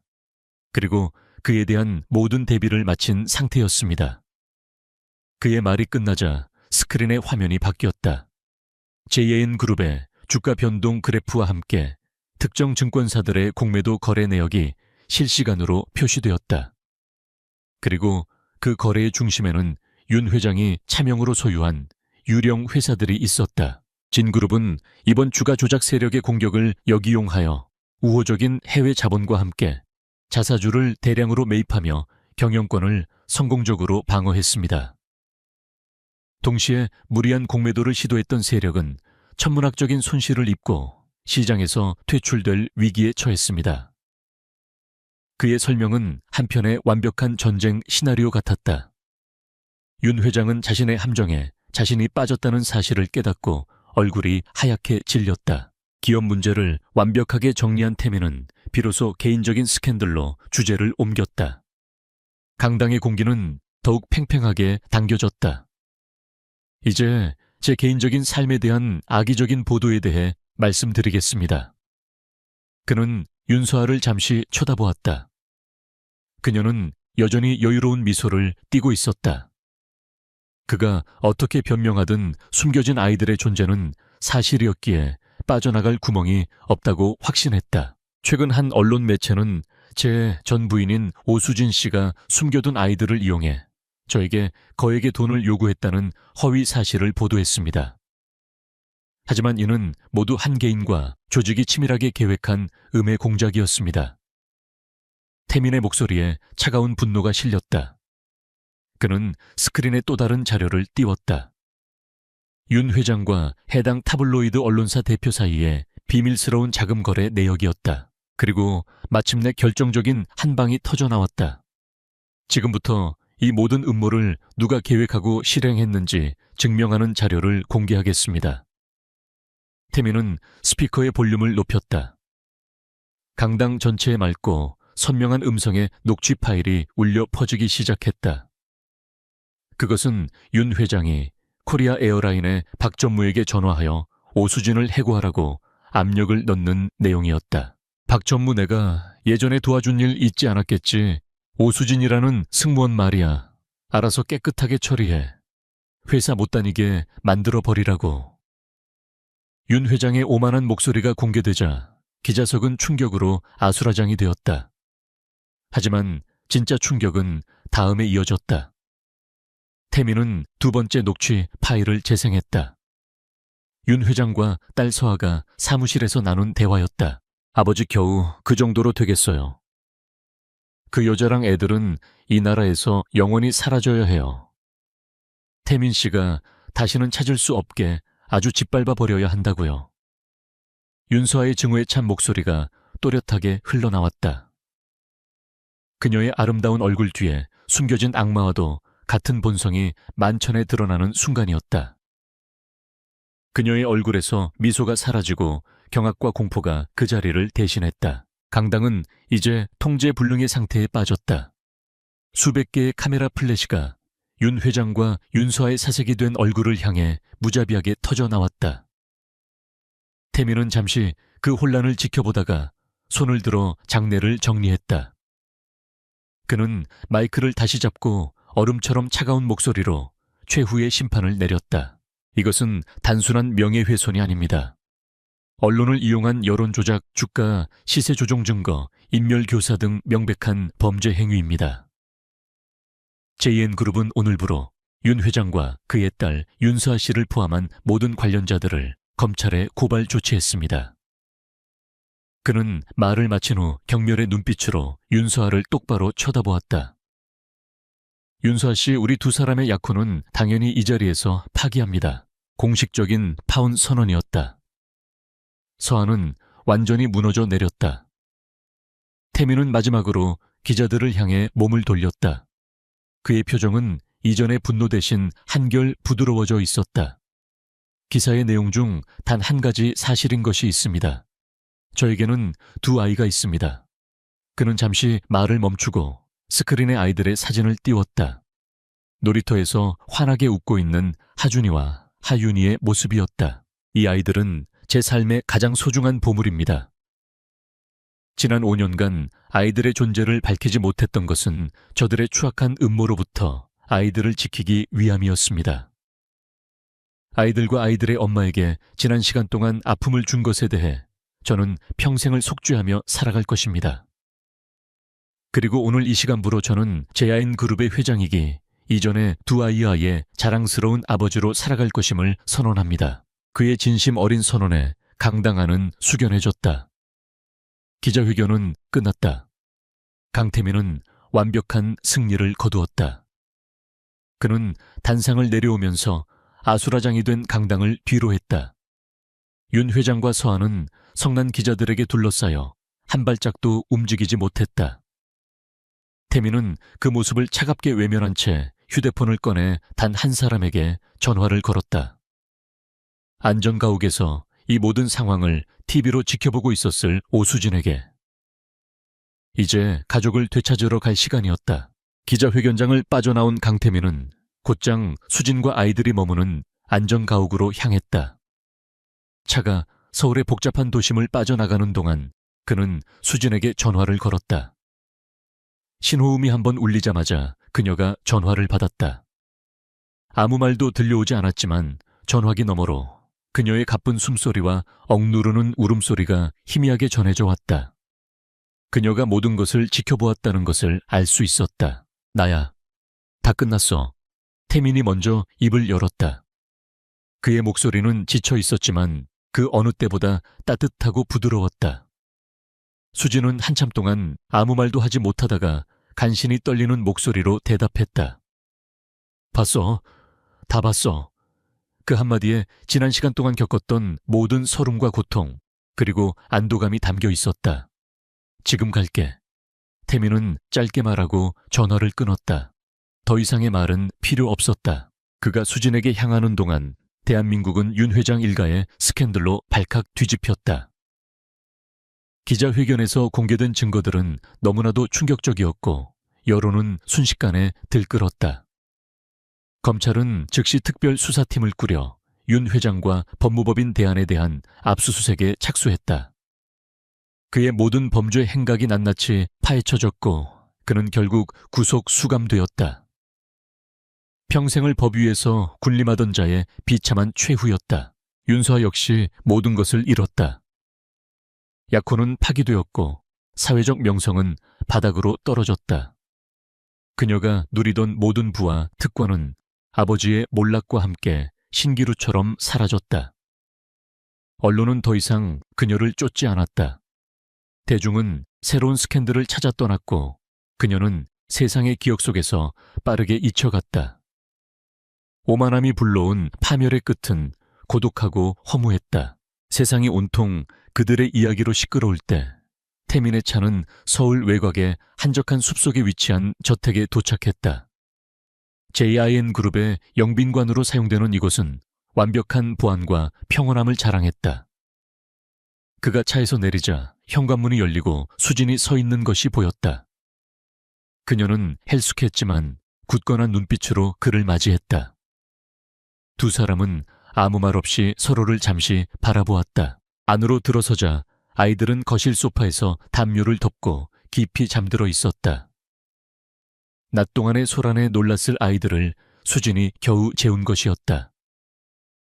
아이들의 평화로운 얼굴을 보자 태민은 자신이 지켜낸 것이 무엇인지를 실감하며 가슴 벅찬 감정을 느꼈다. 그는 아이들의 곁에 조용히 다가가 처음으로 잠든 아이들의 머리를 아주 조심스럽게 쓰다듬었다. 그날 밤 아이들이 잠든 후 두 사람은 거실에서 아주 오랜 시간 동안 이야기를 나누었다. 태민은 먼저 그녀에게 진심으로 사과했다. 과거에 대한 사과뿐만 아니라 최근 그녀가 겪어야 했던 끔찍한 고통에 대해서도. 그는 자신이 조금만 더 빨리 움직였다면 그녀가 그런 수모를 겪지 않았을 것이라며 자책했다. 당신 혼자서 이 모든 것을 어떻게 견뎠어? 내가 너무 늦게 나타나서 미안해. 그의 목소리에는 깊은 후회와 미안함이 담겨 있었다. 수진은 조용히 고개를 저었다. 아니야. 당신이 아니었다면 난 결국 무너졌을 거야. 아이들을 지켜줘서 고마워. 그녀의 진심 어린 감사의 태민은 가슴이 먹먹해졌다. 그는 그녀의 손을 조심스럽게 잡았다.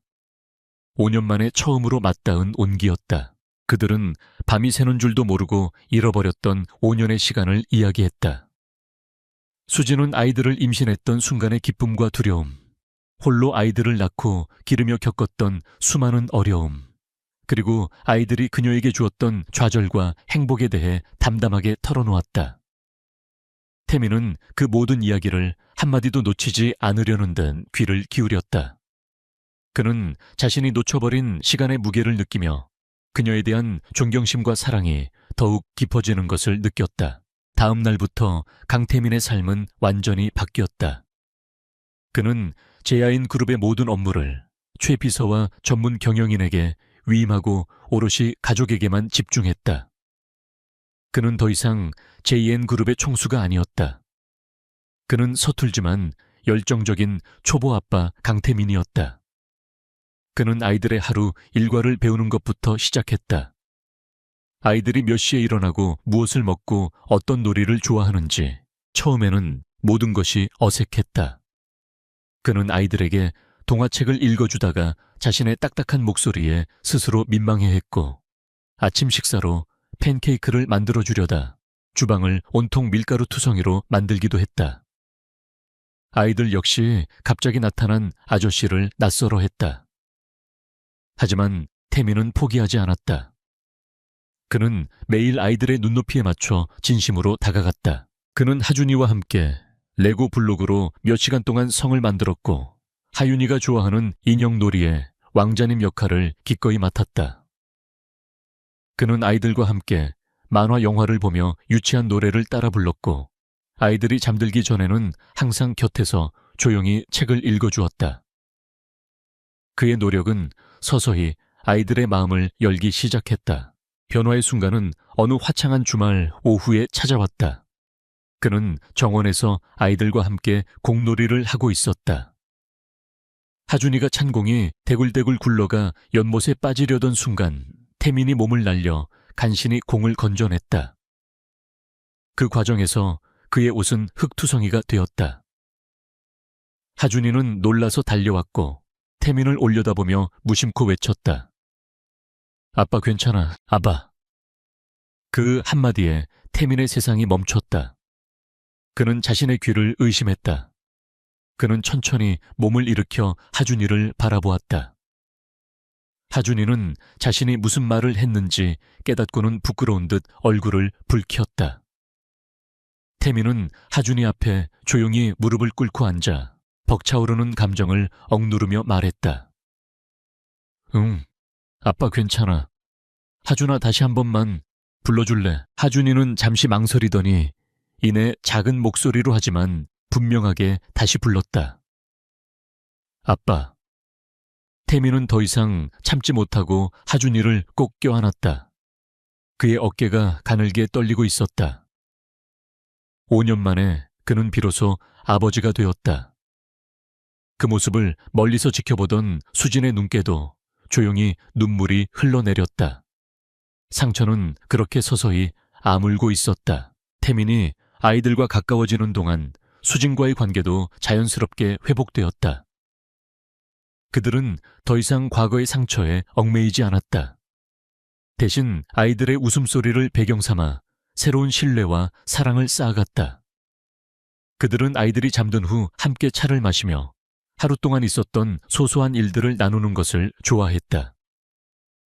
그 평범한 일상이 그들에게는 세상 가장 큰 행복이었다.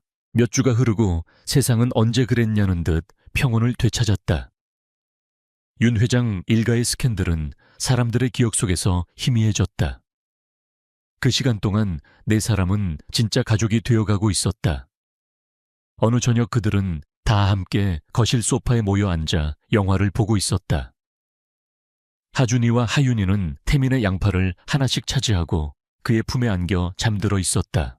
태민은 잠든 아이들의 얼굴과 자신의 어깨에 기댄 채 평화롭게 영화를 보고 있는 수진의 옆모습을 번갈아 보았다. 거대한 전쟁에서 승리했지만 그의 진짜 승리는 바로 이 순간, 이 평범하고 따뜻한 일상 속에 있었다. 그는 조용히 수진의 손을 잡았다. 수진은 말없이 그의 손을 마주 잡았다. 폭풍우는 지나갔고 이제 그들의 앞에는 따스한 햇살이 가득한 새로운 삶이 기다리고 있었다. 1년이라는 시간이 흘렀다. 강태민과 오수진 그리고 두 아이의 삶을 송두리째 뒤흔들었던 거대한 폭풍은 이제 아득한 과거의 일이 되었다. 세상은 새로운 사건들로 시끄러웠고 사람들의 기억 속에서 윤 회장 일가의 스캔들은 희미한 흔적으로만 남았다. 그 시간 동안 네 사람은 상처를 치유하고 서로의 존재에 깊이 뿌리내리며 견고한 가족으로 다시 태어났다. 어느 화창한 주말 아침 햇살이 가득 들어오는 교회의 한적한 주택. 이곳은 태민의 차가운 펜트하우스도 수진의 소박한 아파트도 아닌 네 사람이 함께 고른 새로운 보금자리였다. 넓은 정원에서는 아이들의 웃음소리가 끊이지 않았고 집안은 따뜻한 온기로 가득했다. 주방에서는 고소한 빵 굽는 냄새와 함께 행복한 소란이 펼쳐지고 있었다. 하준아 밀가루는 그렇게 뿌리는 게 아니야. 강태민이 외쳤지만 그의 목소리에는 웃음기가 가득했다. 하준이와 하윤이는 제빵사 모자를 쓰고 아빠와 함께 쿠키를 만들고 있었다. 아이들의 얼굴과 옷 그리고 주방 바닥은 온통 밀가루 투성이었지만 그 누구도 그것을 나무라지 않았다. 태민은 더 이상 칼 같은 수트를 입은 진 그룹의 총수가 아니었다. 그는 아이들의 눈높이에 맞춰 기꺼이 망가질 줄 아는 다정한 아빠였다. 그의 변화는 놀라웠다. 그는 제아엔 그룹의 일상적인 경영은 전문 경영인에게 대부분 위임하고 자신은 큰 그림을 그리는 전략적인 결정에만 관여했다. 가족과의 저녁 식사는 그 어떤 중요한 미팅보다 신성한 약속이 되었고 아이들의 유치원 학예회는 제아엔 그룹의 주주총회보다 중요한 행사가 되었다. 그의 삶의 우선순위는 완벽하게 재정렬되었다. 수진 역시 새로운 삶을 찾았다. 그녀는 더 이상 생계를 위해 고된 비행을 하지 않아도 되었지만 일을 완전히 그만두지는 않았다. 하늘을 날던 그 시간이 그녀에게는 소중한 자부심이었기 때문이다. 대신 그녀는 항공사 지상직으로 자리를 옮겨 신입 승무원들을 교육하고 서비스 품질을 관리하는 관리자가 되었다. 그녀의 경험과 리더십은 새로운 역할에서 멋지게 빛을 발했다. 일과 가정이 완벽한 균형을 이루면서 그녀는 예전의 당당하고 여유로운 모습을 되찾았다. 그녀의 얼굴에는 더 이상 과거의 그늘이 없었다. 대신 사랑받는 아내이자 존경받는 어머니, 그리고 유능한 전문가로서의 자신감과 행복이 가득했다. 그녀와 태미는 서로의 일을 존중하고 지지하며 가장 완벽한 인생의 파트너가 되어주었다. 그들은 과거와도 온전히 화해했다. 어느 가을날 태미는 수진과 함께 선친의 묘를 찾았다. 그는 더 이상 아버지를 원망하지 않았다. 그는 묘비 앞에서 담담하게 말했다. 아버지, 제가 틀렸었습니다.